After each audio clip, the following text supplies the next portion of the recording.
This edition of One Play Wednesday is going to look at Jonathan Taylor's 66-yard touchdown run that puts the Colts up 19-14 late in the third quarter of their win over the Raiders. Taylor, the 23-year-old tailback, running back for the Colts, one of the best in the league, has dealt with injuries this year. I think this is only his second or maybe third 100-yard game. Like I said, 23 years old. Yeah, it's his first game of the season, first week of the season against the Texans. 161 yards, one touchdown on 30-plus carries. Looks like it's just going to be another 1,800 or 2,000-yard season possibly for him because it's a 17-game season. Makes that achievement a little bit simpler, a little bit more direct, and hasn't had one since because dealing with injuries. Not a ton of carries, and then against the Raiders just pops off 66-yard run. 22 carries, 147 for the game. So even if you take away, the 66-yard run, you're still looking at 21 carries, around 80, 82 yards, something like that, 81 yards. Let's take a look at some of the film. I'm going to get the all-22 angle and the end zone angle. It's a split zone concept out of 11 personnel. We'll let it run through one time. Like I said, late third quarter. This one really kind of demoralizing for the Raiders. I understand why they're doing a couple of things they're doing conceptually. Look at this effort by rookie, I think Sam Webb. 8 tackles, I think a forced fumble, 2 passes defensed in this game.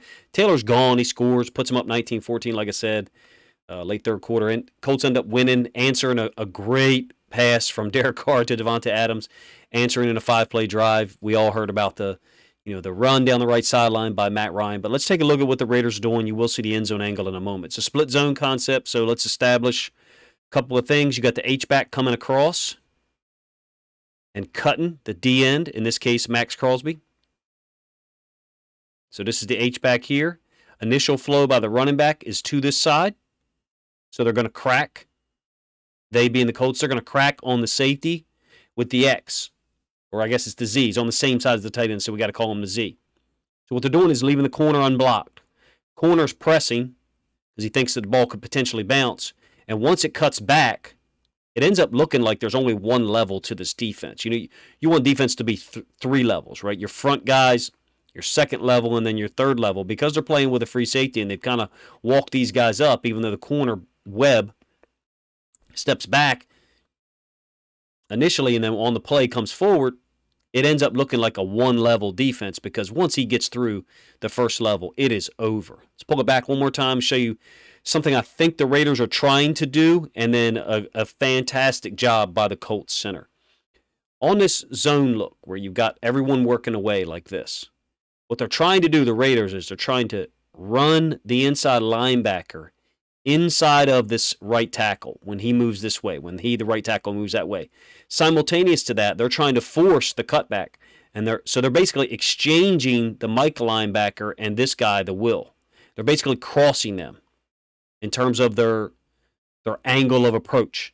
I think it's by design. You'll see it from the end zone angle a little bit better. So they've taken the Will linebacker and ran him this way. He got picked up by the tackle, makes sense. And then the Mike has now folded back across. I think they're trying to force a cutback. So they're trying to force Taylor to bring this back and then have this guy unblocked in the hole. And possibly the DN Max Crosby available to help out. He gets cut, ends up on the ground, and the center does an amazing job of getting to the Mike, and it's over. Well, other than this unbelievable effort by Sam Webb, who looks ridiculously fast. I looked up his stats or his height and weight. 6 foot, 200 pounds. Looks like it's the first game that he's played a lot of reps. This is him over here. But let's talk about the center and then the H-back, because I think those guys are the ones who do just an amazing job of getting this play going downhill and getting Taylor, who looks healthy to me, sprung free. You can see the center has worked up to the Mike. Pull this back. NFL defensive linemen, defensive tackles, they read blocks. So everybody's moving this way. 97's trying to move this way as well. Taylor's going to read that. Center gets up to the Mike 50, who again is crossing with the Will. I know I've got a lot of lines drawn here, sorry. The Will is going this way with the back, and then 50's going opposite. I'm not saying that it's something that I would do. I'm telling you that I think that's what they're trying to do. I think he's reading the H-back, he being 50. So when the H-back comes across, he's reading the H-back here, and I think the Will is reading the back. Makes sense. It's a common practice in terms of what you read. just basically treating the H-back like the fullback. But the problem is for the Raiders, I know they've struggled defensively all year, is that Crosby gets cut, and the center does an amazing job creating this secondary seal. So everyone for the Colts is working this way, our right-hand side of the screen, the offensive line's left, and then the center is just comboing that backside D-tackle, working up to the Mike 50, and it's over. 27 is Webb, who initially, on the run read came forward. He thought maybe it was going to bounce. If he doesn't come forward so aggressively, maybe is he able to fold inside here and make the tackle for a 10, 12-yard gain? I mean, it's possible. But, man, if Jonathan Taylor's healthy, running downhill like that, untouched, 6, 8 yards depth, kind of hard to believe that they're going to be anything. The result is going to be anything different than what we just saw. Awesome moment for the Colts. I mean, I'm a Ravens fan, Ravens content creator, but I respect all these teams and these dudes in the NFL. 37-year-old quarterback who was benched a week or two before, team that was basically left for dead, brings in a head coach with no NFL coaching experience. He had coached at a pretty high level at a Georgia high school, to my not understanding.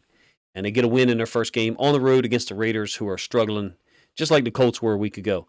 Not just cool to see the Colts get a win in the way they did it with all the national press running them down for the decisions they've had, because they've now got 2 former players on staff with Jeff Saturday and Reggie Wayne, who's been a receivers coach all year.